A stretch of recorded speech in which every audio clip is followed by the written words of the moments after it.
Welcome to the Yappy Hour, powered by Yappily, the podcast for dog lovers, dog parents, and anyone who wants to deepen their connection with their four-legged friends.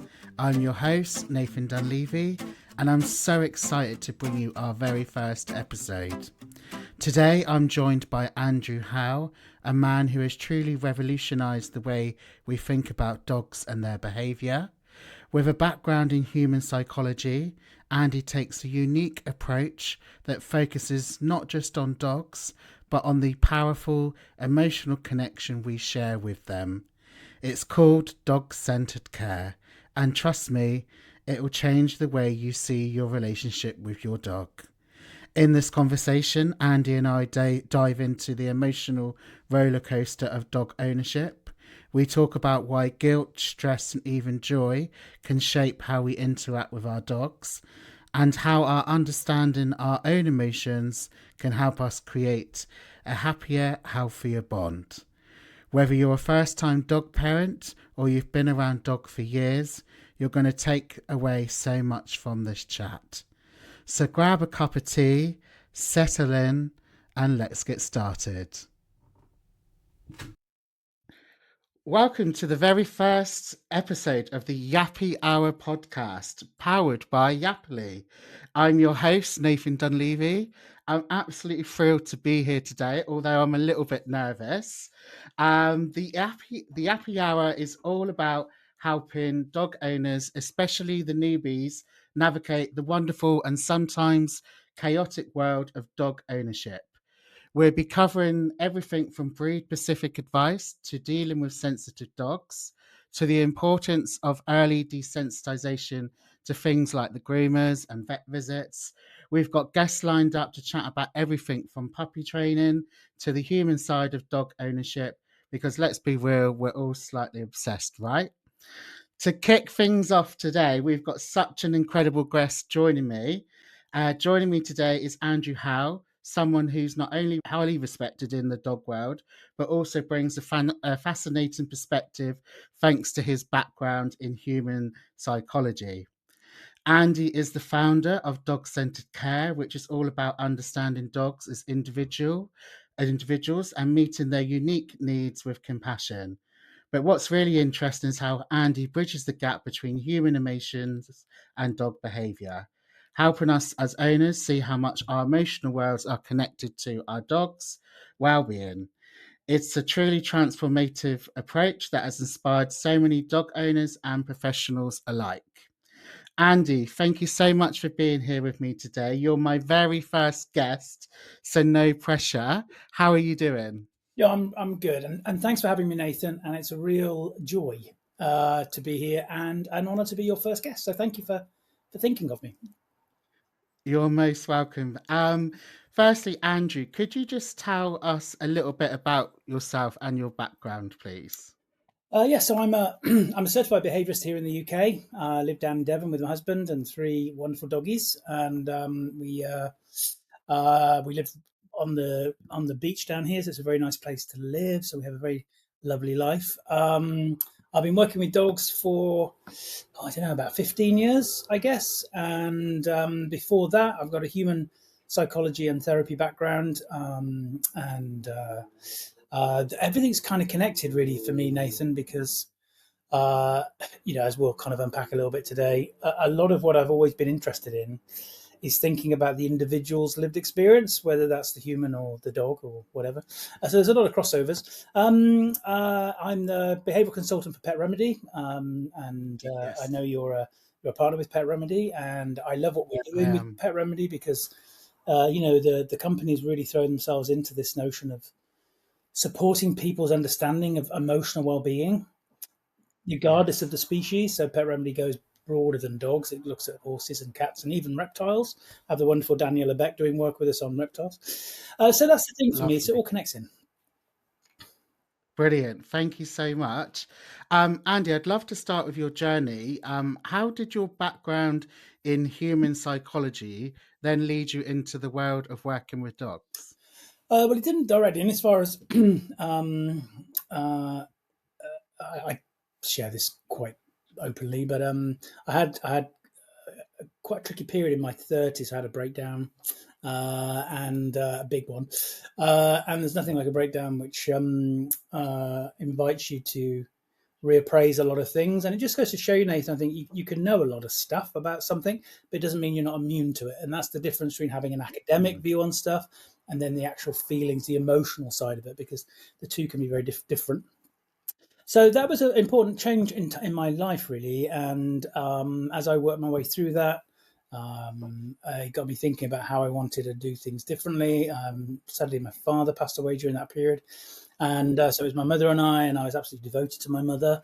And I wanted to care for her because she was an elderly lady at that point, and she also wasn't in very good health. So all these kind of things make you think about things. And as it happens, the person that was involved in my own therapy and really supported me through that period, and it was 2 or 3 years of quite intense therapy, actually, Nathan. There's a lot of things going on for me that weren't addressed. A lot of it related to my childhood, as often these things are. Will unpack some of this stuff today, because this thing about feeling safe, right? Feeling safe, the 3 dimensions of safety, really: physical safety, of course, but emotional and social safety as well. They apply to our dogs, they also apply to us. And when things aren't quite right, we tend to have all these kind of coping strategies to try and work our way through things, but some of those coping mechanisms aren't always that helpful. And I think this is experience myself. So I had this amazing therapist who helped me through and navigated my own trauma and my own things. And his brother was, because he's retired now, a animal behaviourist working with zoo animals and looking at positive husbandry within zoo settings. And it was just really interesting. I got introduced to him, and I got a chance to kind of spend some time with him. And it really got me thinking about stuff. And then I thought, well, I love dogs, so it's always the first point of call, isn't it? And I came in through a kind of a pretty standard dog training route. Luckily, I found people like the ISCP and IMGT, so I came in quite a positive way. And so that's kind of how it started, and that was a transition. It was only meant to be a filler, really, because I wanted to look after my mother. I didn't want to go back to the human stuff. And then it's just kind of built from there, really. Wow, that's such a exciting journey. Really interesting journey. How it sort of led you to where you are now, and it's no longer a bit of a filler because you're renowned within the dog industry, dog professional industry. So it's really great that where you've come from.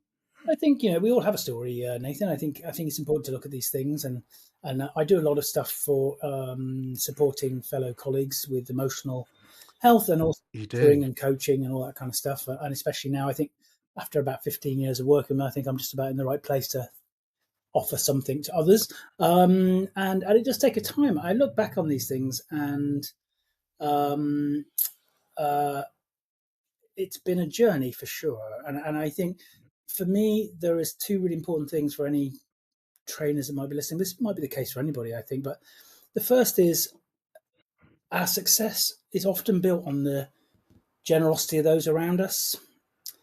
And I think back to people like Lisa Tenzin-Dolmer at ISCP, Sarah Fisher for sure, who's become a really good buddy of mine. But she was the one who really encouraged me, because after a few years of doing the dog training, I started thinking about behaviour in the way that I've always thought about behaviour, which is, well, just because we can change the behaviour of another doesn't mean that the other necessarily feels safer or whatever it is. We're just getting compliance, and even if that's just through positive means. We can unpack some of this for the caregivers listening, but in a bit. But and at the beginning, Nathan, I have to say I was kind of shut down on some of those conversations, because some people were saying, well, you're not working with humans now and their dogs, and a lot of people, I think, see positive training as being kind of the end of the story, really. And for me, it's not. It's the beginning of it. And it was Sarah who really kind of almost gave me permission to start talking about stuff more. I published an article of about 5 or 6 years ago now, called Phantom of the Operant. And that went a little bit nuts. And for people who either loved it and people who didn't, which is the nature of the beast. And then people like Victoria Stilwell, who got me on her conference and her podcasts, and others who have just really put a lot of faith in me. This is the thing, Nathan. Success comes through the generosity of others. The second thing, I think, is recognizing when those doors open is to allow ourselves to go through them, which can be hard sometimes. Mm, My late father had a great mm, saying, which I always think about, which is just turn up, yeah, and then everything else falls into place. yeah, Because if you don't turn up, Nathan, you'll never find out, and it's hard. I find it hard. Some of the bigger picture stuff, I find it quite challenging, especially when you build a bit of a profile and stuff. And even now when I get to talk at conferences and things, it's hard for me. I have to. Yeah, my poor husband. Oh my God, he really gets it. As I build up, but we turn up anyway because we're doing all this ultimately, Nathan, for the dogs. absolutely. Yeah, and another sort of phrase is just to show up as well. Turn up, show up is very similar. Um, and yeah, my husband's the same, where I have to sort of things past him and just get him to G me up a little bit. But yeah, it's great you've got support there as well. Well, yeah, we need that, don't we? I think we could do with a little series on interviewing the partners of people in the industry. I think because Yeah, bless them, they yes. have a tough time with it. They do put up with a lot, that's for sure. Right, okay, moving on. We're going to have a look at the emotional side of dog ownership, owning a dog for our guardians or dog owners or dog carers, whatever people like to call themselves, and just the human emotions of owning a dog and how psychology impacts that relationship. Um, owning a dog isn't just about training, it's deeply emotional. What would you say is the biggest emotional challenge you see dog owners facing today? I think there's a lot. I think this is we know that within the professional world there is a shift going on. There's a movement. As I said a moment ago, the move to positive training for me was about moving on, how to do things Mm, nicer, more humanely. Now yeah. we're very much looking about how we move forwards. And I think the general public have been caught up in this, and it's very hard for them. Why do we want a dog in the first place, right? Well, most people, it's because they want that companionship. They want a relationship. They want a Mm, bond. mm, And for some reason, in the last, I don't know, 40 years or so, the general public have been convinced that the most important thing is to have a well trained, obedient dog. They are mm, bombarded with all these different ways of doing it and all these different things. And that's what I call a task orientated outlook. They've been kind of stuck in this notion of task. And I think yeah. we owe the public a bit of an apology, really, because whilst we've equipped them with the knowledge to a point about how to get the dogs to do stuff, regardless of the Mm, methods and tools that they might use, we haven't really equipped them with any knowledge about that individual, beautiful, rich sentient being in front of them. mm, They know how to teach sit, but they don't know what pain looks like. They know how to do a recall, but they don't know what stress looks like. They don't know about development stages. They don't know about social processing. And the irony is, we've never known more about the individual lived experience of dogs, but the general public have never been more detached from that.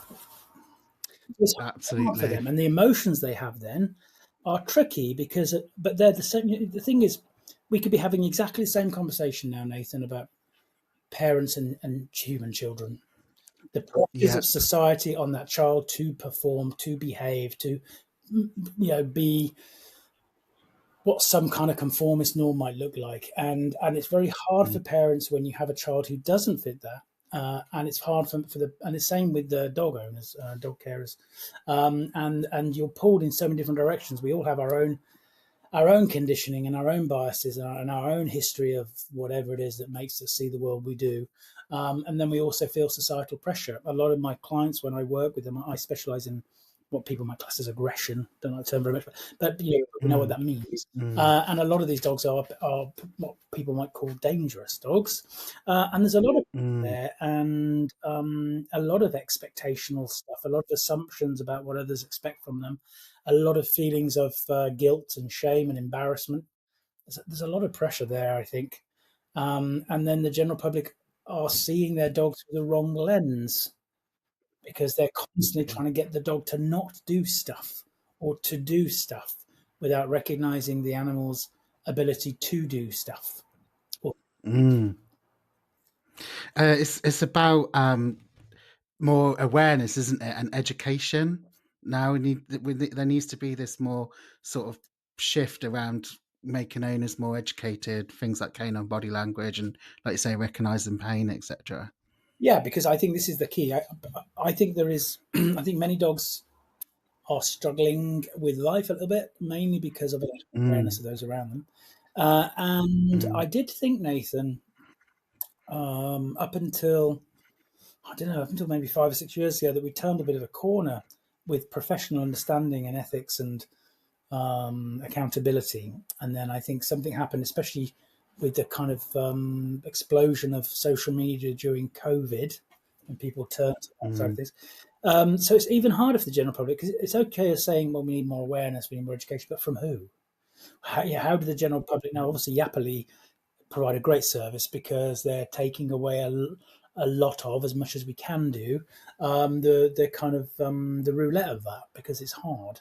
Because absolutely. but it is hard, Nathan, and a lot of people turn to social media and they turn to people on the telly. You know, I mentioned Victoria Mm, earlier. She gets it right, but there are many people on telly who don't, and they're still talking about stuff exactly. that's 30 years out of date. And how they get on telly, I don't know. But ultimately, though, this is that shift from task to care for me that we have to focus in on. Mm, The care orientated approach is just learning more about the other first.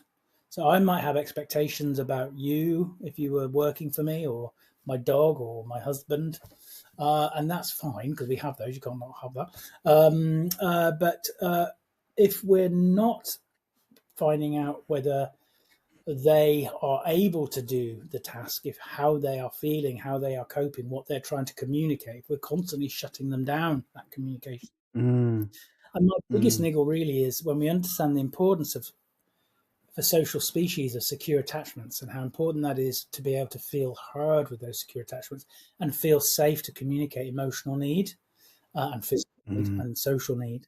A lot of these aversive methods are doing the opposite. They're getting the task done, Yeah. because that's the, aversion really is the ultimate in task at all costs. Regardless of how you feel, you will do it, you will not do it. And lots of the general public are kind of sucked into that because it seems like a bit of a quick fix. But what was that dog trying to communicate in the first place? And what are we doing to that socially connected part of the brain? We are creating, well, they are creating, the professionals who are advocating this are creating insecure attachments with these people and their dogs, and it's Mm. heartbreaking. Yeah, it really is. Thank you for that, Andy.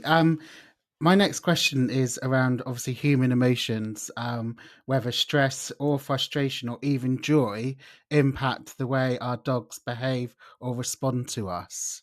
Yeah, usually dogs are really, dogs worked us out a long time ago, Nathan. They get it. Yes. They know how to appease us. They know when to stay away from us. They know, they get it. This is the irony. We're supposed to be the more intelligent species, and yet many people think they know about dogs. In fact, they just know how to make dogs behave. There's a big difference, um, and Mm, um, and we're still learning a huge amount about what they're trying to communicate, and we have to move away from the thing is we're conditioned into this anyway, Nathan, because we're all conditioned into what we call the good bad continuum when it comes to behavior. That somehow behavior is good or bad, and we want to reward the mm, good and punish the bad, and that sounds so compelling that people don't question it until you do question it. You think, well, that's okay, but who's deciding what's good or bad? I might decide that mm, your behaviour is bad, and I might say, well, I'm not having it, Nathan, you've got to stop it. But that's no representation of what that behaviour was actually being demonstrative from your point of view and the needs that you're trying mm, to communicate. And this is the key. So I think so dogs are really on it when they understand this stuff. I think our emotional responses totally influence our behaviour, of course, because mm, if we see, we call them conflict cycles. So I mean, think about it. If there's just two of you, you and your dog, you've already got two nervous systems there.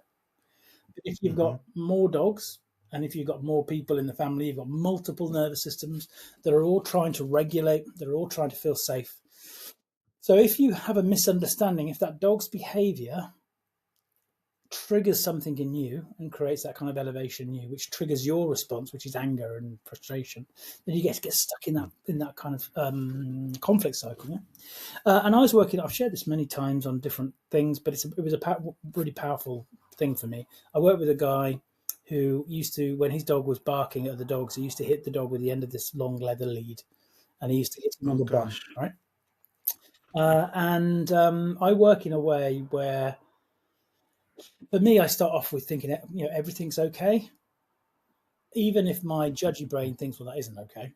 But I think, okay, that's okay. Everything's okay. I'm not here to judge. I'm not here to stop you. And if I started working with somebody straight away, pointing fingers at what they do, how do I build the safe connection to them?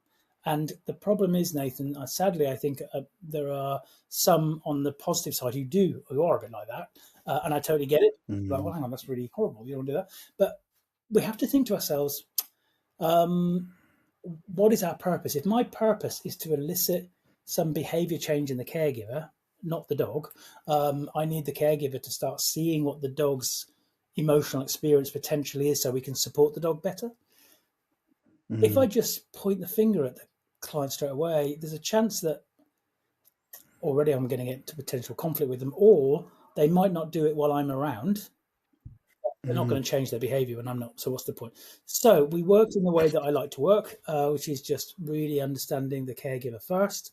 Because what's the difference between a professional and the owner, the caregiver? For me, the difference is this, and it's a simple one, but it's quite a profound one, is that the professional has an academic knowledge of dogs and behavior.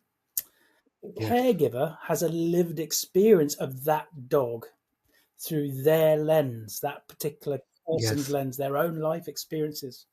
So we've got to bridge Yeah. that gap somehow. Otherwise, we're just giving them stuff to do, or they're feeling judged, or whatever else. Anyway, so I worked with this guy, and by working in this way, when we were talking more about stuff, and I was available to his stuff, and he was sharing more with me emotionally, and we were able to see the dog through a different lens, he was able to say to me that he now understood that the reason he was hitting his dog was because he was angry and embarrassed.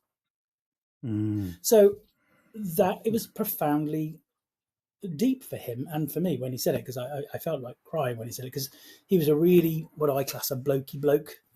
And I think him to be quite oh vulnerable bless. with me and to come to that conclusion was huge, huge. Mm, So when we see people in the moment, it's really hard, Nathan, because our brain is designed to judge.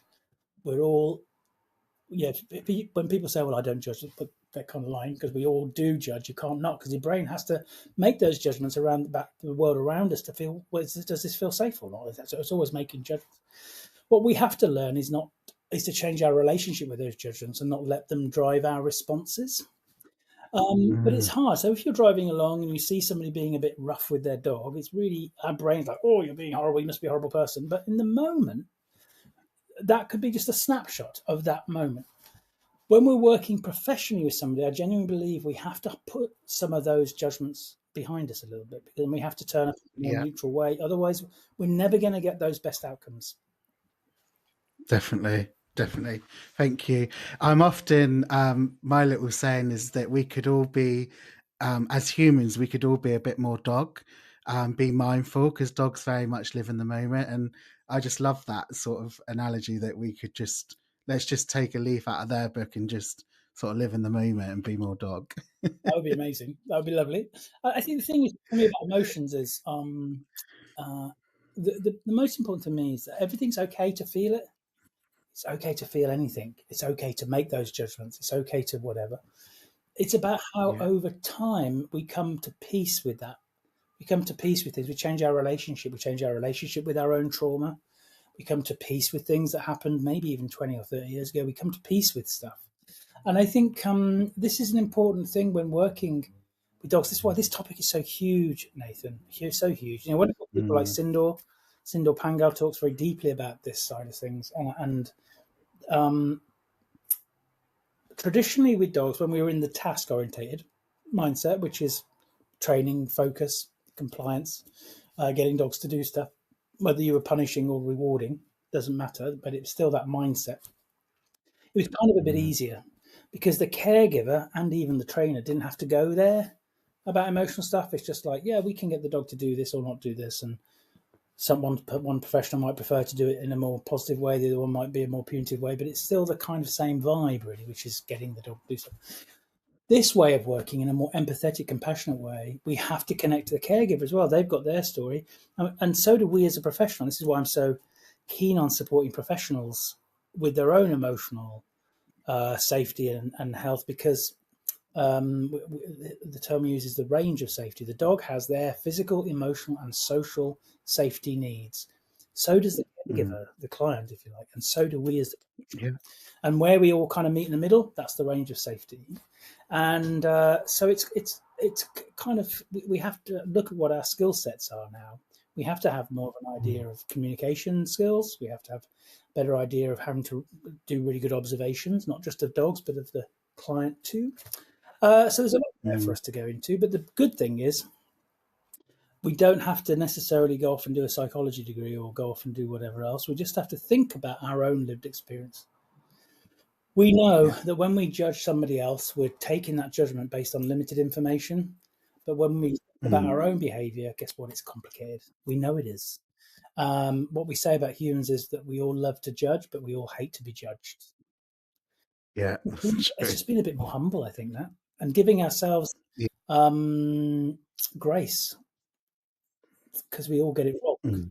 and we're all learning. Brilliant. Yeah, absolutely. Andy, my next question is around obviously how caregivers feel guilt when they can't meet their dog's needs 24/7. How can we reframe this mindset to create healthier relationships with our dogs? Well, there's two sides to that. The first is how we think about guilt, and the second is kind of, which I will come back to that in a second. The second really kind of ties in with what everything we've been talking about, because the general public, oh my god, they have a relationship with their dog. This is the beautiful thing about moving from task to care. Many people, when you meet them, Mm. they're stuck in task. I must make my dog behave. I must get them to do this. I must get, or not, whatever. But actually, the majority of people I work with and the majority of people listening to do care about their dogs. They care about them. It's just Absolutely. as a lack of awareness, like you talked about earlier about things. And one of the big things is the beautiful thing about a more of a care approach is that you do less. There is no pressure to get that dog. Let's say, for example, I see these things: house train your puppy in 7 days. So why are we putting so much pressure on people to have that? We need to do the opposite. We need to give them permission to do less. It's okay for the dog. Mm. The wonderful Nikki French with her "Stop Walking Your Dog" book. It gives people Yes. Yeah. permission to recognize you don't have to do all this stuff. You don't have to take your dog out 3 times a day. You don't have to.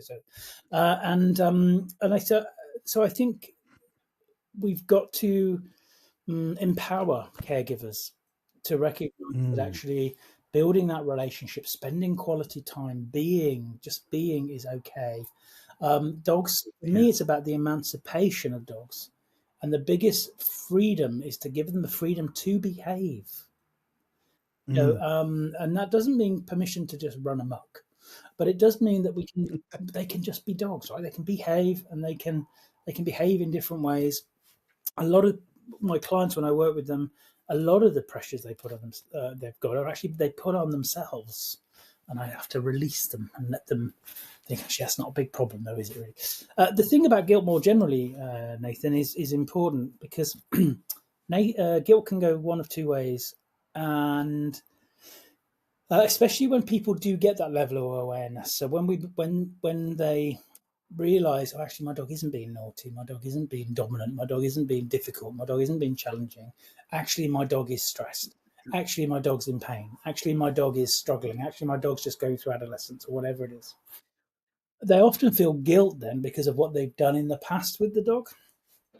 And the thing with guilt is, if we allow it to, it keeps us chained to the past, and it's a really horrible Yeah. feeling, because the thing Mm. is, we can't go back. So actually, when my clients say to me that they feel guilty, rather than say to them, "Oh, well, don't feel guilty," which is a common response, I invite them to recognize how they feel, and to understand that actually that feeling is giving them information that what they've learnt is actually very deep and very profound, and actually allow that Mm. learning experience, because it meant so much. That's why it hurts, to Mhm. drive their responses moving forwards. And then Yeah. that way, with guilt, we can accept guilt for what it is, which is an uncomfortable feeling about something that we feel that we've learned, or that that we need to do, and we need to let it drive us forwards, because that breaks the chain to the past. Then it stops us keep being back. 'Cause Mm. we can't go back to the past, sadly. So we can just think, right, I've learned something quite important here, and that's definitely the case with clients that have used certain tools. That gentleman I was talking about earlier. Part of his process of coming through that was once he had that realization, it's like, wow, God, I feel really bad now Mm. because I Yeah. love my dog, but Yeah. my own anger and my own embarrassment was what was driving my response. Hmm. Yeah, it's about working with the dog that's in front of you.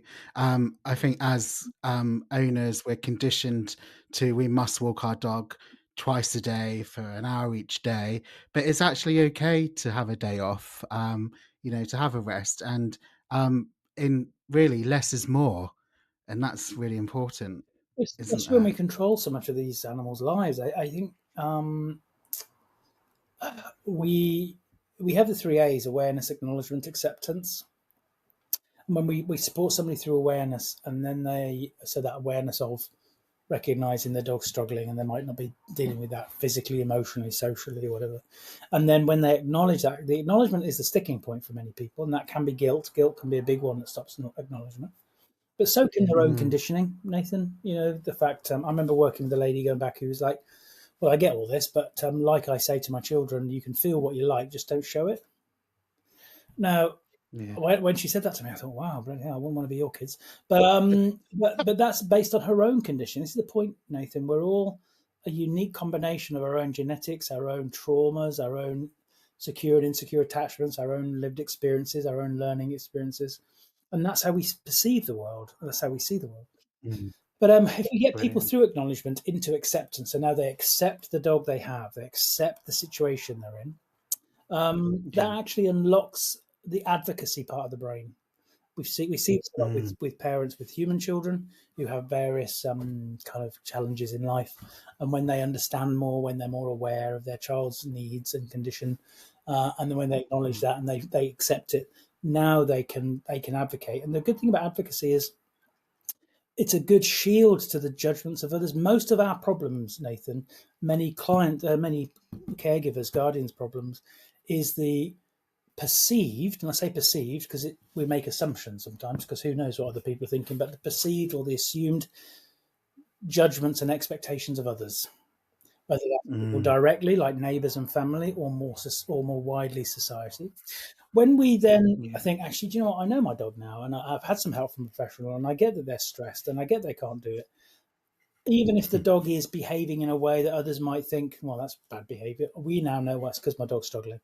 And I don't care what you think now. I will do what's best to support my dog. I remember working with a Mm. with a couple who took on an ex puppy farm breeding dog, a bitch, Oh, wow. and we all know what goes on at these places. And Mm.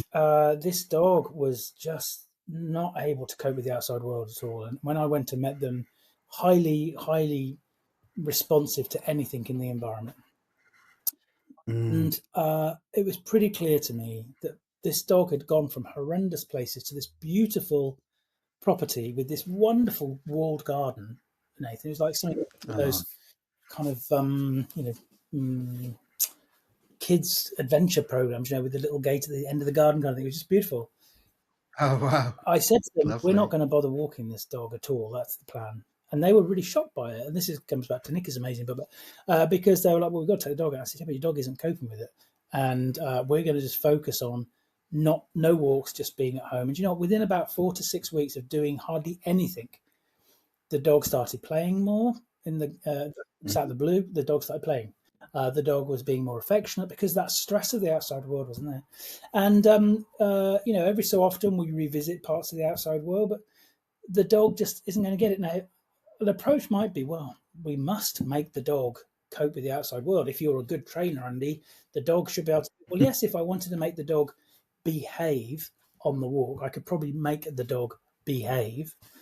But when Yeah. you think about it from that dog's point of view, the dog was I think 6 years old, only ever known the puppy farm, horrendous conditions, lived in a little pen no bigger than somebody's Yeah. kind of utility room probably, now has this one. That dog's world has literally got 10 times bigger, and it's safe. So that, What is wrong with yeah. that for that particular dog? Why not? Mm, I think my late mother had a great saying, which is, uh, "There's no absolutes but kindness." I think mm, we can flip that a little bit with dogs to no, there's no absolutes but welfare. The yes. dog decides on that, not us necessarily. Brilliant. Thank you. My final question in this section is around, obviously, dog ownership comes with society expectations, like having the perfect dog or being the ideal owner. How can we stop comparing and then encouraging people to focus on our own journeys? I think we can all see our own, where we've all been the victim. Is that the right word? To that, regardless, the dogs for sure. Definitely. We've had a society with women should be seen, not heard, children should be seen, not heard, minorities should be seen, not heard, dogs should be seen, not heard. Right? I think we have to recognise that you and I are both from the LGBTQ community, and Yeah. we feel it very deeply. And I think this is the key. I think when we come back to what I was talking about earlier about breaking free of that good bad continuum notion and societal norms and pressures, we need to have rules in society. We do. We need to have boundaries in society. We do. But they shouldn't be barriers to unmet need. Mm, And, you and I both have husbands. And what's crazy is, 60, 70 years ago, because of societal norms, we could have been in prison for it. Because of how yes. we need to, because of our own social safety needs and how we need to feel safe in our loving relationship. So we have to just be Mm, mindful that the dog.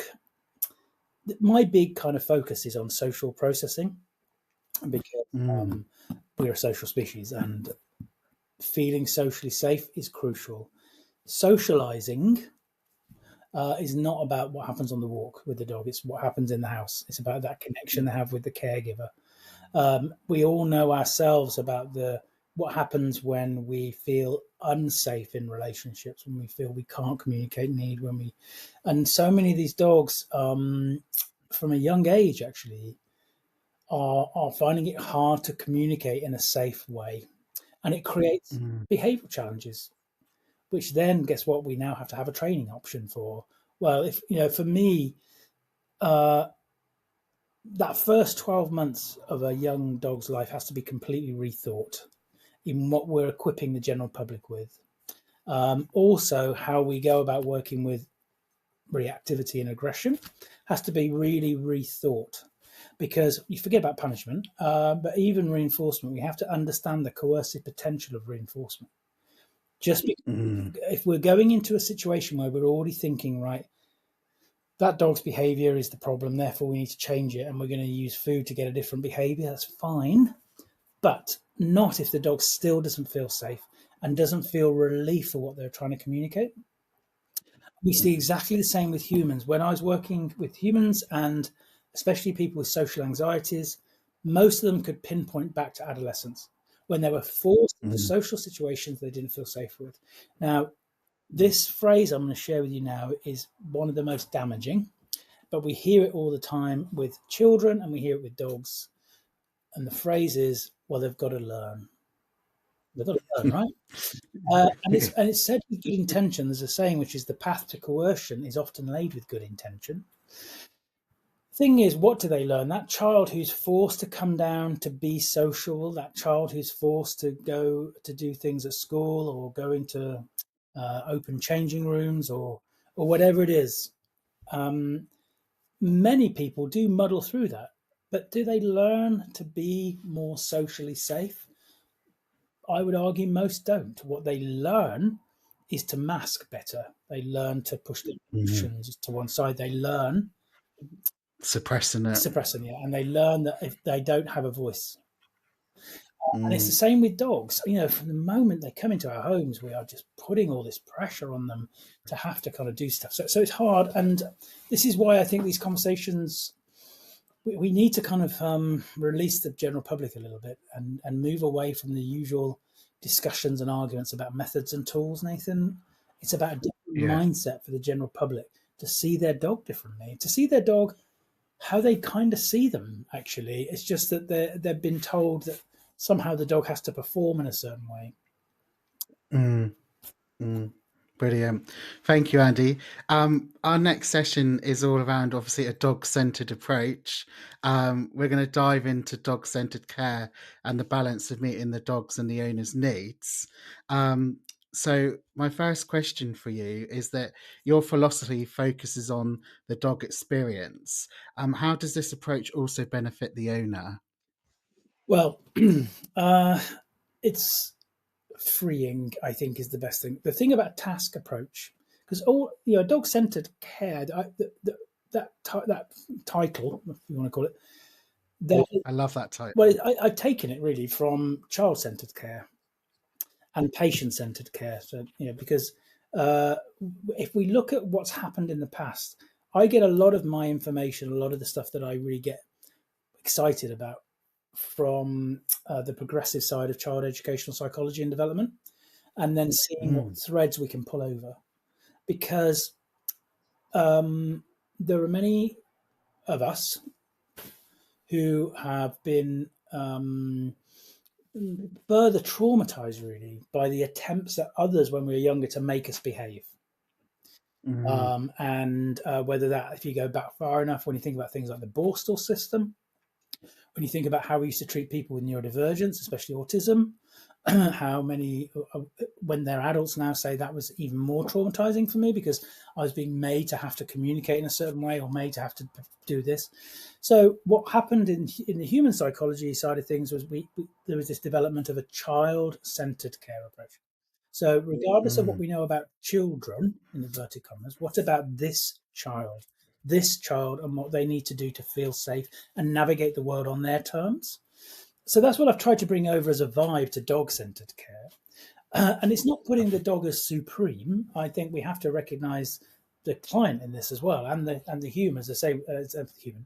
The clients are humans too, but the professional, and that's that range of yeah. safety. But I think the good thing is, Nathan, when you start understanding more about the dog's lived experience as a caregiver, as a guardian, it shines a mirror on your own Mm, because you so many yeah. of my clients are like, wow, what you've just said there about my dog actually made me think about my own upbringing, my own unhelpful parents, my own challenging relationships, my own ways to try and navigate the world and have so much stuff just suppressed all the time. And there's another little saying, which is emotions will find a way out because they kind of do. So you can push them down over here, but they'll come out over there. And it's the same for dogs. So actually, uh, it's a generational thing, I know, but I think if the general public learn more about this stuff, learn more about developmental stages, learn more about how they need to do less really with that young dog and not feel under the pressure to do loads of training, and how they need to be more compassionate and empathetic for dogs who struggle in the outside world. And we live down on the seafront here. I mentioned that earlier, down by the beach, and you just Mm, see dogs being lovely. corrected all the time for just trying to communicate need. And it's Mm, stressful, and I feel for them. I feel for them because they're stuck in this cycle of not having very nice walks, and it's all over pressure. So actually, I think understanding the dog starts to help people understand themselves and their own responses and where those responses come from, and it's an invitation to do less. Ultimately, I think this is the key. These so-called high drive dogs, in inverted commas, that I work with, and I've worked with many, whether it's the Malinois or the shepherds, Belgian shepherds, or the kind of working breeds. Almost always, Nathan, it's to do less, not to do more, because these dogs can do more really easily. So yeah, and the core principles of what it is to be able to cope with life is multi-species. It doesn't matter, especially dog, human. There's so many things that cross over. Most of the things we learnt about ourselves regarding social pain, social attachment, social processing, we learnt from animals. Dogs being one of mm, them. The problem is, back in the yeah. day, our human ego was like, wasn't this interesting what we've learned about animals? Aren't we special? But now I think behavioral science has gone full circle. Well, actually, we kind of learned that from them. So maybe on Mm, a core level, this need to feel safe, the need to have those around you in a social unit that you can rely on at times of stress, you can rely on to hear you and listen to you and soothe you, is so important, because what do you have if you don't have that? You create those insecure attachments, because as a social species, we want to have a connection. And this is why these dogs who are punished seem like they love their owner. And yeah, I see this so many times on threads. It's like, yeah, but they love it when the shot collar comes out, or I can't be that bad because look at the way the dog greets me. Because we need to do that. And there's something that a well-known psychologist, who I can't remember their name sadly, but said about children. When children are punished physically or emotionally by the parent, they don't love the parent less, they love themselves less. Mm, And mm. it's That's it powerful. is powerful because they still want that connection, right? They still need Yeah.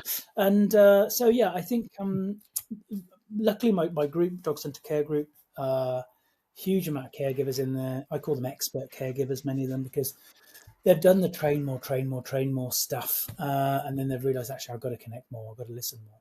And the problem with the task oriented approach, Nathan, just looking at task, and if you do task, it doesn't mean you don't care, but the more task is supreme, the less you can care, because obviously Mm, you've got to do it. The problem with task is, if the dog can't do it, then somebody's to blame. the, mm, Either the dog's not good enough, or the caregiver doesn't feel good enough, or even the trainer who's pushing a task oriented approach, they feel they're not good enough. But the problem isn't the dog won't do it. It's probably the problem was the dog couldn't do it. And if we have a care approach, which can still be about tasks, so I work as a consultant for some assistance dog organizations, which is the ultimate form of task, really, for me, because these dogs have a very important task to do. They're mm, understanding now, if we want that dog to do that task when they really have to do it, they're more likely to do it when they are physically and emotionally well regulated. It's obvious. mm. I've talked dog Yeah. conferences, again, task oriented stuff. So this thing about care, all care means is, I'm going to take the trouble to learn from the other first. How Mm, are you coping? What are you trying to communicate? And recognize that everything we ask a dog is a request. It just has to be. This notion of commands or even cues or whatever else, it is a request, because we have to recognize, well, I'm going to ask you to know something now, and I need to be humble enough to wait for the feedback. You're either mm, going to do it or you're not. And then I need to try and work out, okay, what does that feedback give me? Everything is feedback, Nathan, if we allow it to be. Everything. Pulling on the lead, barking, jumping up, everything, being silly, running around, whatever. Everything's feedback about something. And the more we learn about that feedback, the more we can step into that dog's experience and try and help that animal to feel heard, to feel safe, and to find relief. Relief is a really important concept uh, for me, to find relief for what it is they're trying to communicate. Because for me, I think relief is probably one of the most important terms in the psychology of behavior, really, because when you feel stuff, especially when you feel the negative stuff, you will seek relief to not feel it. These mm, challenging behaviors are just relief seeking behaviors. And if we're just either shutting that behavior off by correcting or ignoring, or just trying to change behavior through punishment or reinforcement, it doesn't matter, but not providing the relief for what the animal's trying to seek in the first place, it's really unfair. definitely. Brilliant. Thank you. My next question is, how can owners better understand their dog's unique personality and needs? I think it's just a case of allowing that dog to give you the opportunity to show you. It comes Yeah. back to that emancipation of dogs again, this thing about letting them behave. This isn't about, as I say, just a complete free for all. It's just, when I go out with my dogs, with clients, I call it supportive walking, because I'm trying to support that dog's nervous system on the walk. And part of that process is Mm, just really slowing things down and just taking on board all the little things. What we tend to do is focus in on the big stuff. So we definitely know when the dog's barking, lunging, pulling. There's mm, another kind of, I don't know, 23 hours of the day when they're not. And they've got so much to tell us if we're available to listen. I think this is the key. mm, So just allowing ourselves just to watch our dogs and seeing what they do, and especially those times when the dog isn't particularly elevated and they're in a more kind of stable kind of place, if you like. There's still a huge amount there. How does the dog process the environment? How does the dog process me? How does the dog deal with mild stressors? What does that dog's processing needs look like? How do they want to engage with the environment?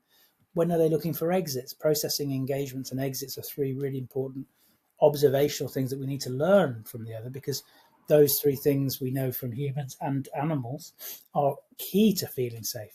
What do you need to process in order to feel safe? Why can't you process that right now? What is your history of processing that? What does that processing tell you through that kind of computer in your head? Engagement. How do you want to engage? Do you not want to engage? What's your history of engagement? And definitely exits. We'd all sooner exit from stressful situations, but most of us have been conditioned, as has the dog, that those exits aren't available. So that's tricky, because remember, emotions will find a way out.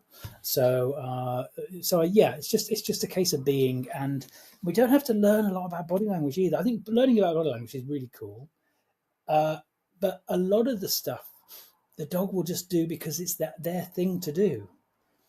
Where the wonderful, They're just being a dog. just being a dog. This is where wonderful Sarah Fisher comes in again, and what she allows us to do by looking at dogs. I highly recommend people look up Sarah Fisher, Animal Centered Education, Tilly Farm, Ace, and it's okay to think, that's the third time I've seen my dog do that. So maybe that's the thing for my dog. And that's what I call a study of one. We can have a study of one. You don't have to find a paper to support it. You don't have to see it in a book or have seen it on telly. If you think, that's interesting, my dog keeps doing that in that situation, then it's a thing for that dog. Yeah, brilliant. Love Sarah Fisher's stuff, and who knows, we might be getting her on the podcast at some point. So a little reveal there for all our listeners. What I loved what you said about supported walking. I love that sort of term. And what I took from that as well is it's all about observation. Observe, observe, observe. Always. Brilliant. And I think this is that thing about just being in the moment with our dogs and seeing everything as say as feedback. If I start to see a dog starting to pull more on the lead, that's telling me that nervous system's elevating a bit more. That's all. And with my clients, when I go through supportive walking with them, we look for signs of elevation and signs of decompression, and looking out for what those signs are. So, and quite often, so signs of elevation might be dog's neck up, stiffness through the shoulders, pulling forwards, zigzagging over here, over there, very much kind of visually alerted to a lot of stuff. Signs of decompression might be shaking off, sniffing the ground, staying to one thing, not pulling on the lead so much. A lot of that stuff comes from the dogs wanting to find places to ground, because they need to ground a little bit, like we need to ground sometimes. I just need a bit of time away. So all these things are really important, and a lot of the time when I work with dogs who are, in inverted commas, reactive to other dogs, if we get that nervous system to be a bit less spicy anyway, then the dog is able to socially process better. Because social processing is hard, Nathan, if other things aren't in the right order. So even think about yourself. If you're not feeling very well, if you're stressed already, if you're whatever, you're more likely to avoid social interactions. Even with your friends, if you see a friend in town, you're more likely to avoid them because you don't have the bandwidth for that today. And those are interactions with a history of safe interaction because it's a friend, let alone situations that you don't know about. So it's the same for these doggies. So actually supporting that dog's nervous system on the walk is our first port of call. We use the bucket analogy, of course, a lot. There's a bucket there, a stress bucket, I can't see on there. But anyway, stress bucket. So imagine the bucket's like the nervous system, and the more water that's in the bucket, attached to that, I use my doors of the brain analogy. The two things work very well together. So if you imagine the brain has lots of little doors in it, and we need as many doors to stay open to allow the free flowing of information, so the brain can process things well and allow sensory integration to happen well. Sensory integration is just how the brain takes on information through our sensory system, external and internal, and kind of makes sense of it. Pain, trauma, and stress are all big door closers. All big door. So the stress bit is the bucket, and the more water that's in the bucket, the less doors we have open. And these are said without judgment. So frustration, excitement, these things can go in the bucket, as well as kind of anxiety and other stuff. But the reality is, if that dog's bucket's fuller than it needs to be anyway, we've got to address that first. It's no point asking the dog to do loads of funky training stuff or to cope with the social environment. It can't, because it has limited capacity to. One thing to bear in mind, when those doors start closing, guess what? The first doors to start closing are often the doors we've put training behind, because most of the training we do has little intrinsic value to the dog. Doors that are likely to stay open are the survival doors. So I have my learn, support, teach mantra, which is what Dog Centre Care is all about. It's not about not training. So we've been a bit down on training a little bit today. So it's not about not training. We've just got to recognise that a lot of the stuff we teach a dog, especially in that first 6 to 12 months, the sit down, come stay stuff, is fine from a communicative point of view, but it has little internal value to the dog. We just doing stuff. So learn, support, teach. This is very much based on what we're talking about now. Learn from the dog first, even a puppy. So I've got videos that I show at my talks with Molly when she was 16 weeks. She came to us at 16 weeks. She had tons to tell me, even as a puppy. So learn from the dog first. Support what we've learnt, and then teach. If we're going to teach anything, teach things initially that are likely to be intrinsically valuable to the dog for their own safety needs. Then you can learn what you like. And if you think about it, Nathan, the zeitgeist around this stuff, the kind of received wisdom is the opposite. We must train the dog in the first, if you don't train your dog early, then somehow they're going to be a feral dog and all this kind of stuff. But what's important to the dog, I think the most important thing for us to teach that dog is that they have a voice. And so the wonderful Sindor, again, she talks about, do you trust your dog? And listeners might think, yeah, I do trust my dog. Well, do you really, though? Do you trust them to behave? Do you trust them to let you know stuff? Even if you might feel that behaviour is bad, naughty, difficult, challenging, to recognise that that's how I feel about it, but there is a need that my dog's trying to communicate. So learn, support, teach. I think you can't go far wrong if you think about it in those ways. And then after that, you can train what you like. But if you've done stuff that is intrinsically valuable to the dog, then as they get older, when they get to 12, 18 months and they can regulate well and they can cope with the world, it's going to be a lot easier relationship with them. They might not know a lot of funky stuff, but that's not the point. We want to have a dog that we can go out to different places and they can cope with stuff. And if they feel under a bit of social pressure, their thought is, I know I can exit now. I don't have to have a go. These are the really important life lessons for a dog, I think. Definitely. I'm very big on sort of being your dog's superhero, advocating for your dog. Well, and most people want to be, Nathan. I think they would love to, but like we said right at the beginning of the hour, it's only a lack of awareness that's holding people back, and the kind of absolute avalanche of information that's out there with people arguing about how to do stuff. There is a difference between understanding truly our dog's behaviour and just trying to make them behave. And I think when people understand that difference, it frees them. Definitely. Thank you, Andy. We're going to move on to our next section, which is all about practical advice for dog parents, dog owners, dog ownership, and just some tips really for our listeners. So I've got a couple of questions here. So for someone that's feeling overwhelmed or unsure about their role as a dog parent, what's one simple change they can make today? Well, I think we covered it earlier a little bit. Do less. Yeah. Do less. Yeah. And think about less is more. Less is more. And think about where those pressures come from. So when we think about this is a good kind of thing for anything in life, whether it's business, family, or our relationship with our dogs. We think about the must-dos, what we feel we must do with our dog. Then we think about what we have to do. And then we think about what we want to do. But if we really think about them, a lot of the must-dos, they're not really musts. They're the pressures from others. And then so they should be going down into the have-to-dos. And then we have to think, okay, so what do I really have to do then? What are the things I have to do? And we think about what the hierarchy of dog needs here. Think about what kind of things we should be looking at. But when we get to the want-to-dos, we really need to think about what do we want to do with our dogs and remove a lot of the barriers there. So, in our brain, we think, well, my relationship with my dog is going out for a walk and having wonderful walks, but I can't because my dog has negative responses to other dogs, for example. But what do you really want from that dog? What I really want from my dog is a loving relationship. We'll have that, but having in a different context then. because our want to Mm, do's should become our must do's. If you want to do mm, them, then you must do them, and you need to yeah. find ways to manage your expectations and an adaptation to that picture. That's all it takes, Nathan. It's an adaptation of that picture to still get the Mm, same thing. brilliant. Okay.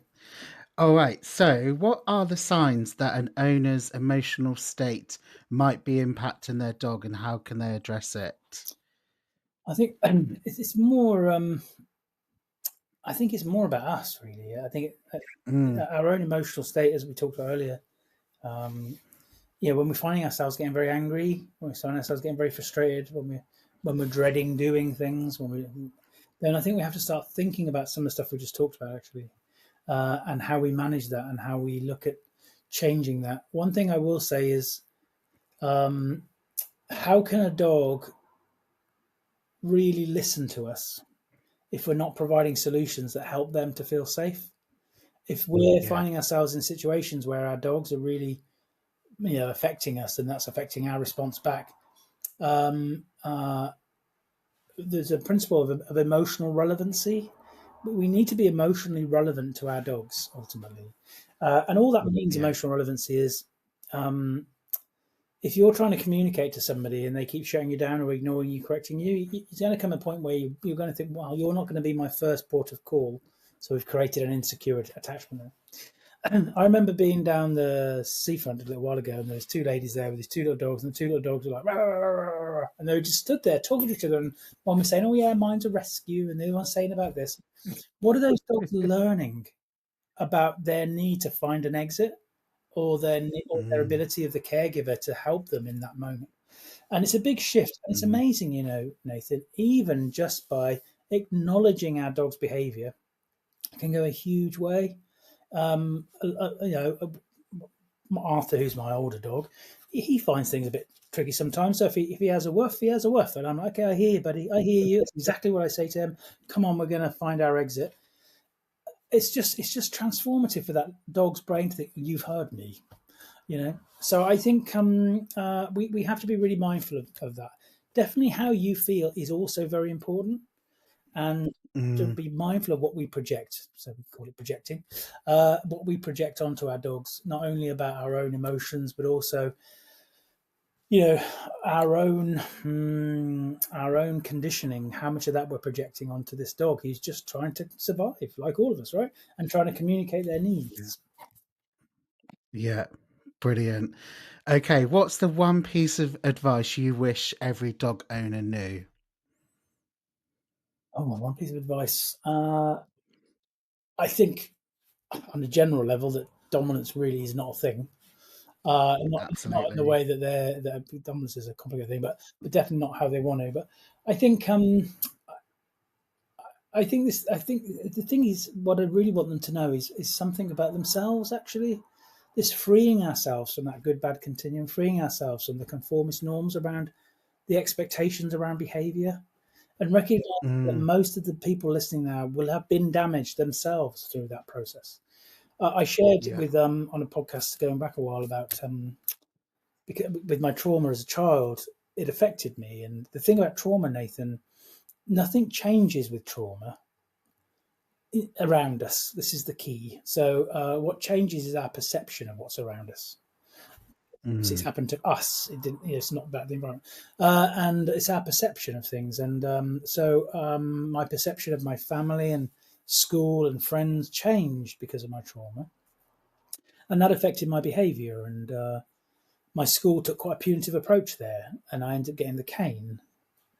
oh And when I gosh. shared about that, and guess what? My behavior did change. This is why I think I'm quite passionate about this stuff, because behavior change on its own should not be the primary goal. Because my Mm, school gave me the cane and I behaved differently because the consequence was yeah. the cane and I behaved better. Great. Yeah. My parents took a more kind of positive approach. So my father recognized that potentially, because I got everything as a kid, Nathan, I was very lucky, but Oh wow. cost at that was because my parents worked so hard for it all. So I never saw them. So I either had a nanny or I had I had family members looking after me. Whatever. I So see. after my trauma, I really resented my parents for not being there, because I didn't feel safe in the world anymore. This is the thing about trauma, you see. So my father kind of recognised that, but he didn't actually ask me about, well, where's it come from or anything. He just thought I was being a difficult young person. So he said, look, we'll spend more time together as a family contingent on you behaving. So again, I did behave better. So my behaviour changed. But the real consequence was my breakdown some 15, 20 years later, because Mm, internally I still didn't feel safe and my needs hadn't been met. If somebody had had a different approach to me when I was young and I felt safe enough to tell them about what had happened to me, then maybe I yeah, had the breakdown. Who knows? But the point is, coming back to this, I yeah, remember somebody, when I was sharing this on a podcast, somebody saying, well, I had corporal punishment when I was a kid and it never didn't harm me. And we hear this a lot, don't we? I was hit as a kid, it never hurt me. yeah. But just by saying that shows it hurt you, It does. because Yeah, it's there's normalized yeah. pain and it's normalized fear. And this is what we've got to Mm, break away from. The sooner we can ban shock collars, for me, the better, because I'm hoping it will have an effect absolutely. again. Because these Yes, trainers who advocate for them are normalizing pain and fear, and caregivers are being gaslit, if you like, and yes, being lied to and smoked and mirrored into. It's the only way of dealing with stuff. And I can tell you now, and it's it isn't. I work with these kind of definitely dogs all the time, as do many of our colleagues, Nathan. And uh, those dogs who are potentially dangerous, they're dangerous because they're not being heard, and they don't feel safe. mm, And many of them are that in pain. their needs are not being met. Brilliant. Thank you so much, Andy. We're gonna sort of bring the first podcast episode to a close soon. So our sort of final sort of 5 or so minutes, we're gonna have a final couple of questions and sort of points to bring everything to a close.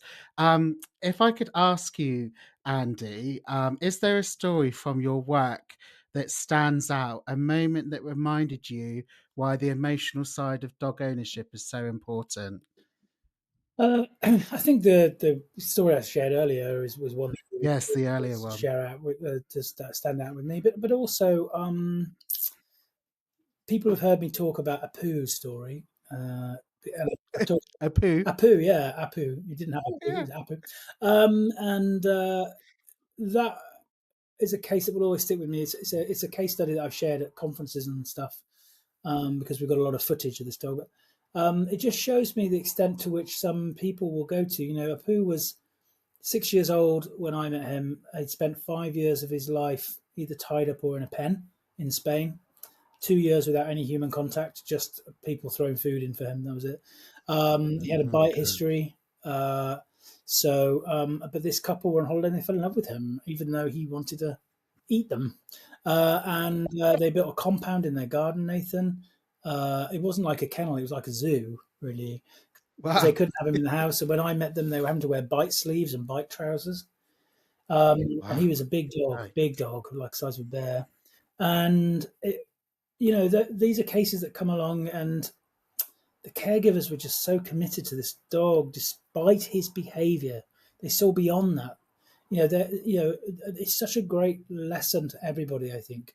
They didn't see him as an animal that was dangerous or want to do harm. They saw him as an animal who was struggling to cope. Mm, And we did wonderful things with this dog, about helping the dog feel safe on that dog's terms. No dog is safer to be around by being made to feel less safe. I want that to really sink in for those listening. These people, the mm, trainers, I don't blame any of the general public for using any kind of tool. I get it. I totally get it. I think for professionals who aren't prepared to allow themselves to be open to moving forwards with their understanding and knowledge, when there's so much available out there, I do have a big issue. And those who are basically just prescribing abuse, I think it's an outrage. mm. And these Yeah. these animals, I've worked with so many who have sadly had this notion that they are the answer. These trainers, oh, only we can deal with these red zone dogs, as they call them. Shock collars, have to be on the table because they answer. Answer to what? Shock collar is really good at getting a dog to potentially not do something, for sure. But think about what that dog is trying to communicate. Why is that dog biting in the first place? Why has that dog, a social species, got to the point that they're having to use such violent, aggressive behavior? It's the same questions we ask with humans. Prisons don't work. Ultimately, they work to keep people off the street, of course, and to keep society safe. But we know again and again, a lot of these things, the Borstal system was scrapped because it wasn't working. Because Mm, underneath all this, there are more complicated things that affect those behaviors. And often in humans, it's the fact that that person has developed an insecure social attachment style to those around them because they feel yeah. my husband had somebody my husband's a hospice nurse, and he had a Sorry. they had somebody from the local prison. They couldn't look after the person at the prison, so the prisoner came into the hospice. They had armed guards and everything's like a de facto prison. And my husband Blimey. built up his care with this guy. And the guy said to my husband, you're the first person to show me any care. And Kieran thought that he meant from a healthcare point of view. But no, the guy said, no, ever. You're the first person who's ever Mhm. cared. And this guy said that to my husband literally days away from his own death. So it's no wonder then you can see how somebody becomes violent to others when they learn early on nobody's going to care for them. No one And cares. that Oh creates a gosh. process in your brain. We call it social processing theory. So I think it's the same for Yeah. dogs in many ways. If you got to the point where you think nobody's listening to me, you either Mm, give up communicating, which many dogs do, and that's yeah. why they comply. That's why these punishment techniques look amazing on telly. When you think of Caesar Milan and others, because it looks amazing, right? Just a little poke in the ribs, and the dog's like, "Whoa!" Because that dog's like, Oh "That's all god. I had in my tank." But for other dogs, they're like, "No, I need to ramp up my communication with you." Yeah. Well, we're not a fan of shock jocks here, that's for sure, Yeah, Andy. Um, and actually, if you could just give, a quickie on that, Nathan. I think one thing to bear in mind. I think this is the challenge. I think many people who have gone down that route, two things. One is they feel they've got the answer to stuff because it kind of works. But secondly, their own mm, conditioning, Nathan. This is why I have some sympathy for them on a human level, not on a professional level, hmm, because yeah, yeah, but they have themselves been conditioned to the normalization of pain, yeah, and there's something in their own story there potentially. I think. yeah. It's really sad. Um, if you could give one piece of reassurance to a dog owner feeling like they're failing, what would it be? I think we're all trying our best, Nathan. I think a lot of the time, this is a nice way to finish. I think because all the things we discussed today, a lot of the received wisdoms around dogs, it puts a lot of pressure on people. They feel like they're kind of swimming upstream all the time. Many people have had multiple professionals come along trying to get the dog to behave without actually thinking about that dog's lived experience. It's hard. Caregiver burden is caregiver burden. Doesn't matter whether you're caring for a child, an elderly relative, or a dog. And we need to provide Mm, more spaces for people to be vulnerable and to share those experiences. And I think us as professionals, we need to be more vulnerable too. I'm not a big fan of the before and after videos that people put up because that's wonderful for that dog, great, and it's good for promotion and advertising. I get it, but for many people, they might not achieve that, and that's okay. So I think we just mm, have to say, be humble enough to recognise we're all learning and give ourselves grace because we've all been there. We've all made those mistakes, as Sarah calls them, because it's mistake. just a we try I love again, right? that. And they say, don't they, that somebody who kind of knows their stuff has failed more times than the novice has even tried. And Mm, um, every dog is different, and I make mistakes all the time. I get things wrong all the time, but that's how we keep learning. And yeah, so it's tough. we're only human. Sorry. We're only human. We are a human, and we like to say we're not dog, sadly. So we are a human. Yeah. So yeah, I think you're not alone on this stuff. My God, Arthur's journey. Arthur's 14 now. One of the reasons he's better is because he's 14. But those first couple of years, Nathan, oh my God, he was hard. It was hard, and my late mother had to keep reminding me, stop trying to fix him because even Right. though I talked about other stuff, there's a little part of me that kind of wanted to. Right? So it's hard, and I think many of us professionals we need to share our own stories like this, because it is hard, it's challenging. Absolutely. Yeah, we've all got them, that's for sure. Andy, thank you so much for being my first guest today on the Yappy Hour, powered by Yappily, for sharing your insights, your advice.